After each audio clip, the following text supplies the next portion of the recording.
گناہ کے بعد نیکی کرنے کا حکم۔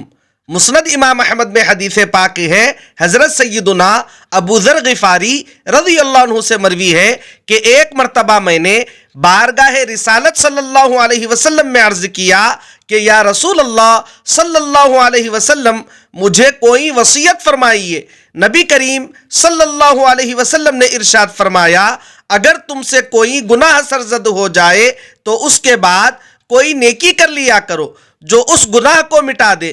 میں نے عرض کیا کہ لا الہ الا اللہ کہنا نیکیوں میں شامل ہے؟